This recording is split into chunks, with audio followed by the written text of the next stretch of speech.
pinched the bridge of her nose. She dragged the pad of her thumb up, smoothing the deep furrow between her brows, vaguely wondering if she should have gone for the fillers she'd so adamantly refused. I mentioned there are options they could explore.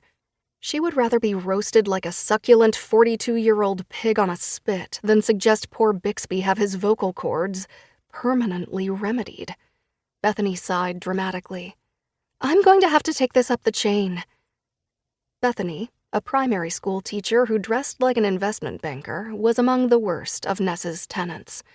Not because she had a beagle who howled like a deranged werewolf yet persisted in complaining about the cat upstairs. Not even because she refused to close her windows while maxing out the air conditioning in the summertime. No, Ness hated Bethany because every time she had to go into that apartment to address a usually fabricated issue, her photo would surface, featured in whatever happened to articles, or upvoted on Reddit threads about celebs of yesteryear. There Ness would be, bungling her way through hanging a new door, or her personal favorite, wielding a plunger, an expression of great determination on her sweating face. Ness pulled the phone away from her ear long enough to check the time and confirm that she was definitely going to be late. As she heaved herself to standing and started the circus act of getting changed, a phone edged under the door of the stall. Taking a split second to mute her end of the call, Ness flicked the lock and flung the door open with a bang, yanking the fresh shirt down as she went.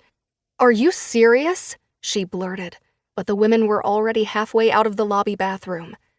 She considered trying to catch them, or at least making a report to security, but Bethany's voice rose in pitch to a nasal whine usually associated with teenagers or nearly dead car engines, dragging her attention to the phone in her hand.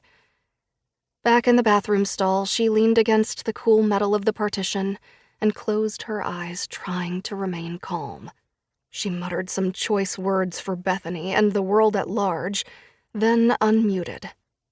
"Bethany, I am the chain. You're welcome to send another formal letter of complaint if it'll make you feel better. Perhaps I'll send formal notice that I'm vacating instead." Ness inhaled deeply through her nose, the artificial citrus scent of the bathroom tickling her sinuses. She couldn't afford to lose a tenant. As horrible as Bethany was, she did pay her rent on time. "I have a 2-bedroom unit available in another cat-free house. It's being updated now, or would be once she got home and started the work. Why don't we arrange for you to see it when I'm back in town in a couple of weeks?" Silence. "I would happily match your current rent for the first 6 months," and cry a little bit as she watched her bank balance creep ever lower. "Fine, but you'll also be seeing that complaint." "I would expect nothing less." Ness ended the call and checked the time again. 9:54. Shit. In the blue on the sands lobby, Ness hit the elevator call button repeatedly and with unnecessary but satisfying aggression. The shiny silver doors slid open, revealing an empty car, thank God. She retreated to the back corner, not really believing she'd made it. A full 24 hours later than she'd planned, thanks to a leaking washing machine in one of her rental units, a missed flight, and a tornado warning that temporarily grounded all planes at the Toronto airport. She was here. Was she sure she wanted to be here? For sure.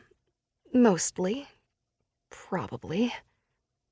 Ness smoothed a hand over the high bun she'd quickly twisted her Florida humidity-accosted hair into, wishing for the 100th time that her luck wasn't such garbage. The hotel had apologized profusely for temporarily misplacing her reservation, and she'd graciously accepted their promise to coordinate with the production staff on site to get her accommodations sorted out, but she would have happily emptied her bank account for a shower. At least she'd been able to leave her duffel at the front desk instead of schlepping it with her. She tried not to think about rolling into one of the most important days of her adult life looking like she'd run here from Canada. Sure, the others had seen her at her less than best, but that was nearly 20 years ago, when she'd had the dewy skin and pep of a well-hydrated 22-year-old. Now, she'd been subject to years of forehead crinkle-inducing stress.